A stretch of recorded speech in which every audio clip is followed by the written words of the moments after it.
Dimitri Greco moved through the rusted iron gates of the cemetery with the heavy, predatory gait of a man who owned the silence around him. Beneath his polished leather shoes, the dry autumn leaves did not just crunch. They sounded like the snapping of small bones. At 50, his dark hair was slicked back with severe precision, a stark contrast to the sharp black wool of his overcoat that seemed to absorb the dim morning light. He made this pilgrimage every Sunday, draped in the cold armor of a man who had forgotten how to speak to the living. He was here for Luca, his only son, who had been snatched away 4 years ago at the age of 24.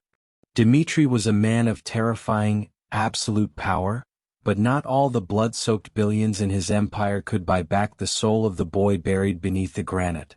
Luca had been his entire world, the only fragment of light left in a life of deepening shadows. Since Dimitri's wife had been lost to the violence of the underworld when Luca was a mere boy, father and son had been an unbreakable fortress of two. That fortress had crumbled on a rain-slicked night when a rival's ambush turned a street corner into a slaughterhouse, leaving Dimitri with nothing but a throne of glass and a heart of stone. As Dimitri approached Luca's grave, a massive, imposing slab of black stone, he froze mid-step. Two small figures stood before the tomb, their heads bowed in a haunting, silent reverence. They were twins, a boy and a girl, their innocent presence a jarring scar against the gray backdrop of the dead. The boy wore a stiff blue jacket, his small hand clutched tightly by the girl in a vibrant red puffer coat. Their dark hair was neat, and they looked like two flickering candles against the cold stone.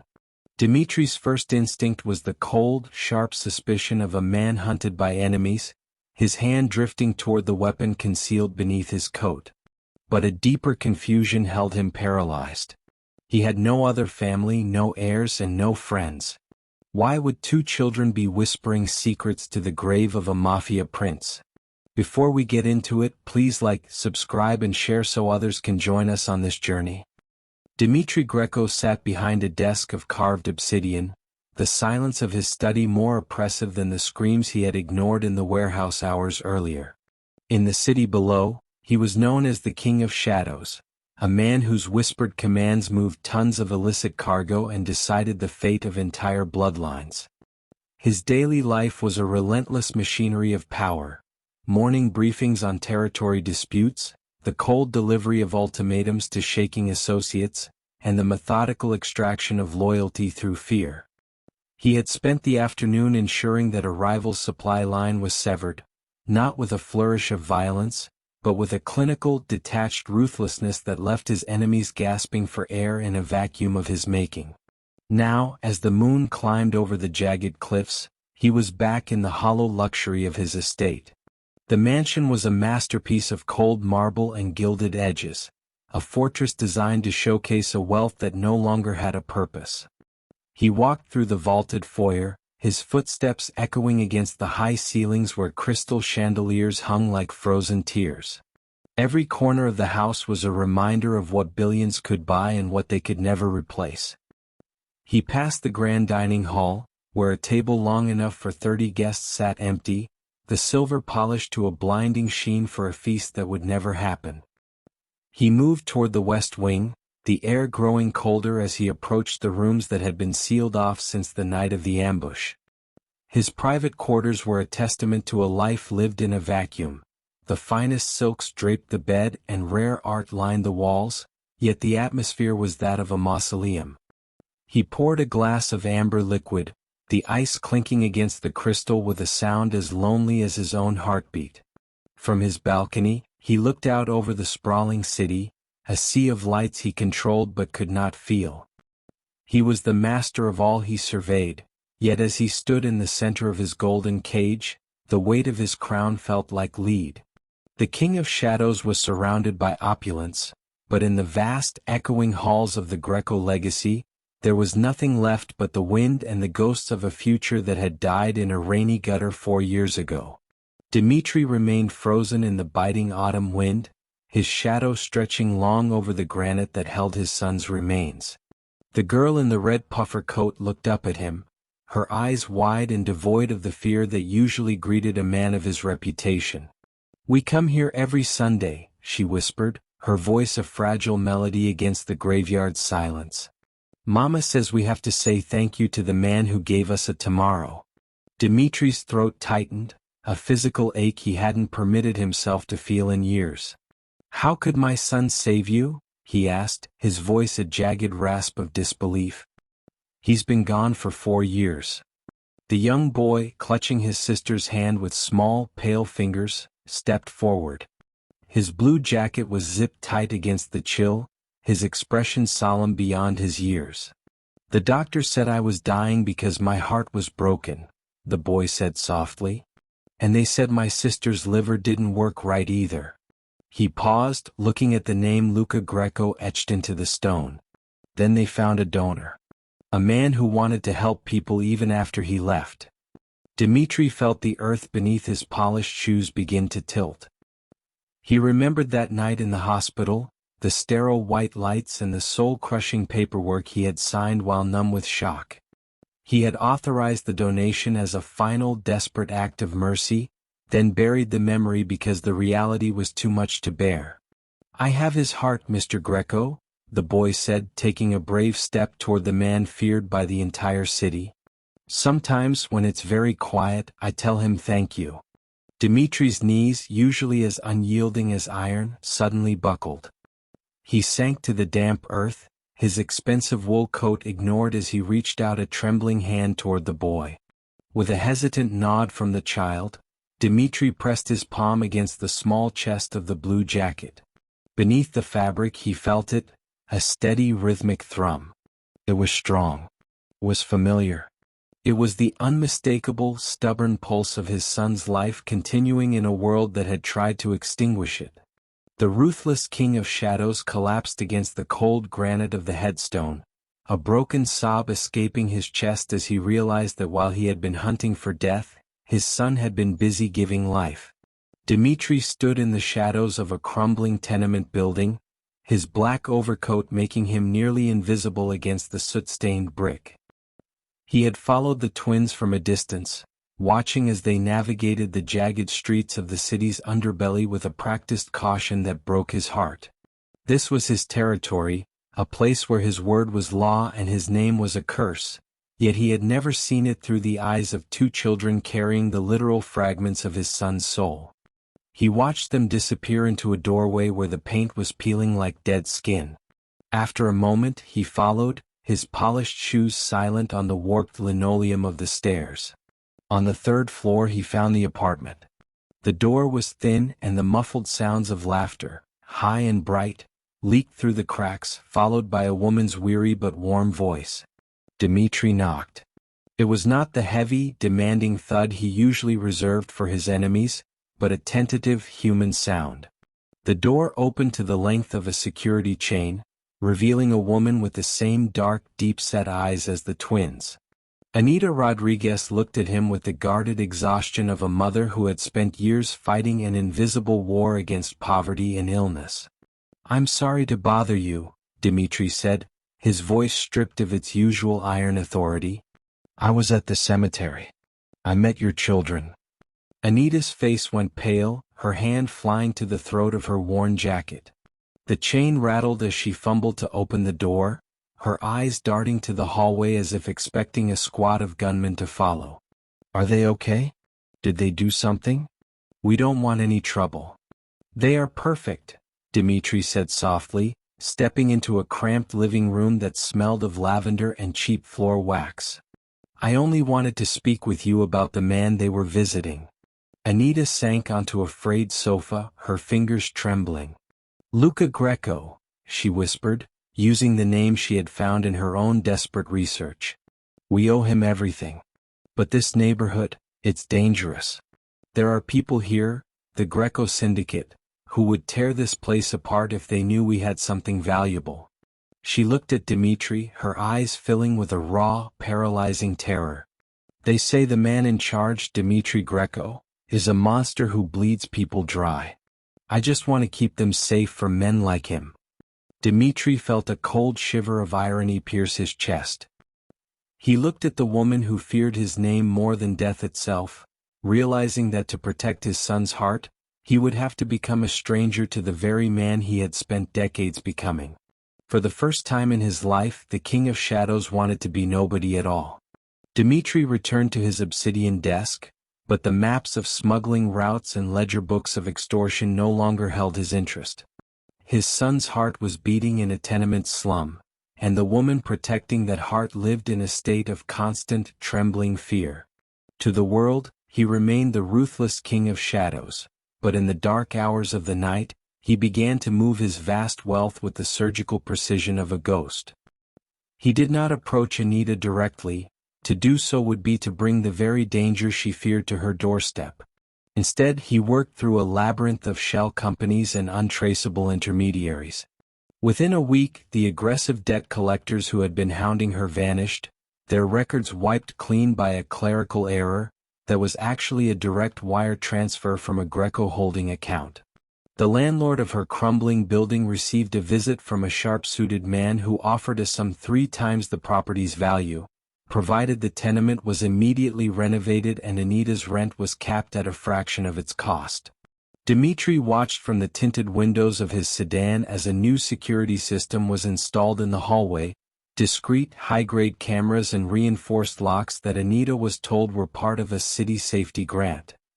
He ensured her pantry was never empty, arranging for a local grocer to deliver high-quality produce under the guise of a community outreach program.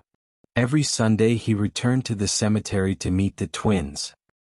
He would sit on the grass with the boy in the blue jacket and the girl in the red coat, listening to the steady, miraculous rhythm of his son's legacy.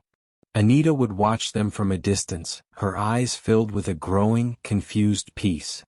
She saw a man who looked like the aristocracy of the old world, a grandfather figure who brought books and chess sets, never suspecting that her silent benefactor was the very monster she prayed would never find them. Dimitri stayed in the shadows of her life, a silent sentinel standing guard over a heartbeat that was far more precious to him than his entire empire. The meetings at the cemetery became a sanctuary, a quiet island in the middle of Dimitri's stormy existence. Every Sunday he would find the twins waiting for him near the black granite headstone, their bright coats standing out against the gray, weathered monuments of the dead. While Anita watched from a respectful distance, still bewildered by the sudden kindness of this mysterious black-haired stranger, Dimitri would sit on a nearby bench, the boy in the blue jacket on his left and the girl in the red coat on his right. He began to realize that while they carried Luca's physical life, they knew nothing of the soul that had inhabited it. To them, Luca was a miracle, or a hero, but to Dimitri he was the boy who used to hide his sheet music when he thought no one was listening. He loved the guitar, Dimitri whispered one afternoon, his eyes fixed on the horizon as if he could see his son standing there. He had fingers that could make a melody feel like a warm summer day. He didn't care for the business. He cared for the notes, the rhythm, the way a song could tell a story without saying a single word. The boy leaned in, his small hand unconsciously resting over his chest where Luca's heart beat steady and strong. Dimitri told them about Luca's generous heart, how he would quietly spend his weekends at a local shelter, handing out coats and food to people the rest of the city had forgotten. He spoke of Luca's terrible jokes that always made the stone-faced guards crack a smile, and the way he had stepped up to take care of Dimitri after they had lost the boy's mother. By sharing these fragments of Luca's humanity, Dimitri felt the heavy, suffocating grip of his own grief begin to loosen.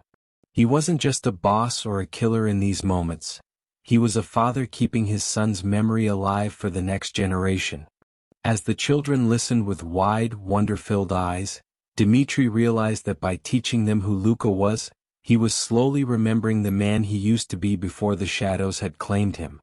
The sanctuary Dimitri had built in the shadows began to fracture under the cold gaze of internal betrayal. In the Greco syndicate, power was a predator that never slept, and Dimitri's frequent unescorted absences had finally drawn the scent of blood. Cashin, a lieutenant with a soul like rusted iron and ambitions that outpaced his loyalty, had been the one to follow the trail. He hadn't expected to find his ruthless Don kneeling in the dirt of a public cemetery, but the discovery of the twins, a boy in a blue jacket and a girl in a red coat, provided a weapon far more effective than a silencer. The confrontation happened in the dead of night within the high-walled confines of the Greco estate. Cashin stood by the obsidian desk, tossing a series of grainy photographs onto the polished surface. They were images of Dimitri sitting on the cemetery bench, his hand resting near the boy's chest, his face stripped of the stony mask that kept the underworld in check. "I was worried you were getting soft, boss," Cashin sneered, his voice dripping with a dangerous, newfound confidence. "I didn't realize you were keeping secrets. A heart and a liver? It's amazing what the boys in the lab can find out when they have a name and a hospital record." Dimitri's eyes went dark, his hand slowly reaching for the letter opener on his desk. The air in the room grew heavy with the promise of violence, but Cashin didn't flinch. He knew the stakes. The Valenti family would pay a king's ransom to know that the great Dimitri Greco has a new weakness, Cashin continued, leaning over the desk. "They say that boy carries your son's heart. I wonder how much they'd pay to see it stop beating again." Dimitri felt a cold, familiar rage rising in his throat, but for the first time in his life, it was tempered by a paralyzing fear. He wasn't just protecting a territory or a shipment. He was protecting the only living breath his son had left in the world. Cashin wasn't just asking for a larger cut of the docks. He was threatening to extinguish Luca a second time. The King of Shadows looked at the man he had once trusted, realizing that the walls of his empire were closing in, and the innocent lives at the cemetery were now the primary targets in a war they didn't even know existed. The Sunday peace was shattered not by the wind, but by the rhythmic, metallic sliding of bolts. Dimitri felt the shift in the air before he heard the engines. He was sitting on the bench with the twins, the boy in the blue jacket explaining a drawing he had made, when the first black SUV breached the cemetery gates. Cashin had not just leaked the secret. He had sold the coordinates of Dimitri's soul to the Valenti family. "Down. Stay behind the stone." Dimitri's voice returned to its serrated edge, the King of Shadows resurfacing with a terrifying lethality. He shoved the twins and Anita into the narrow space behind Luca's massive granite headstone, the only shield strong enough to withstand what was coming. The first volley of gunfire chewed into the nearby monuments, sending shards of marble flying like shrapnel. Dimitri drew his weapon, his movements a blur of practiced violence. He wasn't fighting for territory or pride, he was fighting for a heartbeat. As Valenti's soldiers advanced through the rows of the dead, Dimitri moved between the graves like a wraith. He fired with a clinical, cold-blooded precision, each shot a frantic prayer for the children cowering behind his son's name. Blood began to stain the fallen autumn leaves, a grim echo of the night Luca had died. But this time Dimitri was there to intercept the darkness. When a gunman circled around to flank the headstone, Dimitri didn't hesitate. He lunged, using his own body as a human shield, his suit jacket tearing as he took a grazing shot to the shoulder. He neutralized the threat with a ruthless efficiency that left the grass crimson. The air grew thick with the scent of cordite and copper. Through the roar of the gunfight, Dimitri could hear the twins crying, their small voices calling out for him. The sound fueled a primal rage that made him untouchable. He led a desperate, bloody defense, turning the sacred ground into a fortress. By the time his own loyal reinforcements arrived to scatter the remaining attackers, Dimitri was slumped against the side of Luca's grave, his hands red and his breath ragged. He looked over at the boy in the blue jacket and the girl in the red coat, seeing them emerge from the shadows, terrified but alive. The cemetery was scarred, but the gift his son had left behind remained unbroken. Dimitri stood in the center of his cold, marble foyer, the smell of gunpowder still clinging to the wool of his overcoat. He looked at the blood staining his hands, not the blood of a rival taken in a calculated move of expansion, but the blood spilt in a desperate scramble to protect a child's heartbeat. The siege at the cemetery had laid bare a truth he could no longer ignore. The King of Shadows was a lightning rod for death, and as long as he wore the Greco crown, the twins would never be safe. He realized with a heavy, final clarity that he could not be both the monster who ruled the city and the guardian who walked them home. To keep Luca's gift alive, the empire Luca had hated would have to burn. He summoned his inner circle to the obsidian desk one final time, but the air was different. The predatory chill had been replaced by the quiet resolve of a man completing a funeral rite. Dimitri initiated a systematic dismantling of the Greco syndicate, a process he called the Great Sacrifice. He began by leaking encrypted ledgers to federal authorities through anonymous channels. Data that would ensure his most ambitious and violent lieutenants, like the treacherous Cashin, would spend the rest of their lives behind bars. He signed over the titles of his legitimate shipping and real estate holdings to a blind trust, liquidating assets to create an untouchable financial fortress for Anita and the children. He worked through the night, stripping away the layers of his power until there was nothing left but the man. He surrendered his territories to smaller, less ambitious crews, effectively destabilizing the monolithic Greco influence that had once strangled the city. By sunrise, the King of Shadows had vanished on paper. He had bought the twins' safety with the only currency the underworld respected: total abdication. As he looked at the empty safe and the unsigned letters of resignation, Dimitri felt a strange, terrifying lightness. He had traded his throne for a second chance at being a grandfather, proving that his son's sacrifice had finally taught him the true value of a life. He walked out of the mansion without looking back, leaving the ghosts of his empire to fade in the morning light. 5 years had passed since the King of Shadows vanished into the ether, leaving behind a city that had slowly begun to heal from the jagged scars of his reign. Dimitri Greco sat on a weathered wooden bench in a public park, miles away from the cold marble and obsidian of his former life. He wore a simple linen shirt and a cap pulled low, his silver hair tucked away, appearing to the world as nothing more than a grandfather enjoying the afternoon sun. He lived in the quiet periphery now, a man without a title, but with a wealth of peace he had never thought possible. Across the sprawling green lawn, the twins were no longer the small, fragile figures he had first encountered at the grave site. Now 12 years old, they moved with a vibrant, athletic grace that made Dimitri's own heart swell. The girl in the red puffer coat had traded it for a school blazer, her dark hair swinging in a long ponytail as she laughed with a group of friends.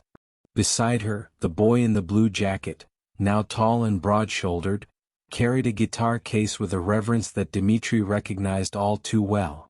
Dimitri watched as the boy sat under a sprawling oak tree and began to tune the instrument. Even from this distance, the melody that drifted through the air was hauntingly familiar, a song Luca had started but never finished. The boy's fingers moved with a natural rhythmic precision, proving that some legacies were written in the blood and the bone. Anita sat nearby, a book forgotten in her lap as she watched her children thrive. Her face, once etched with the sharp lines of terror and exhaustion, was now smooth and radiant, illuminated by the safety Dimitri had bought for them with his own disappearance. As the boy struck a final resonant chord, he looked toward the distant bench and offered a small, knowing nod. Dimitri didn't move, but he felt a profound, steady thrumming in his own chest. He knew that in a bedroom across town or on a stage in the years to come, Luca's heart would continue to beat steadily, carrying love and music forward into a future that was no longer shadowed by violence. Luca was gone, but he was not absent. He lived on in the laughter of the twins and the quiet safety of the woman who raised them. Dimitri closed his eyes, finally content, knowing that out of the ashes of an empire, he had helped grow a world made better by his son's final, generous gift. The story of Dimitri Greco and the living legacy of his son proves that even in the darkest corners of the world, hope can find a way to take root. By choosing to trade his crown for a heartbeat, Dimitri showed that true power isn't found in the empires we build, but in the lives we protect. Luca's heart didn't just save 2 children. It saved a man who had long ago lost his way. If this story touched your heart, please hit the like button and subscribe to the channel for more powerful narratives of redemption and sacrifice. Don't forget to share this video with someone who needs a reminder that it's never too late for a second chance. Thank you for watching, and we'll see you in the next story.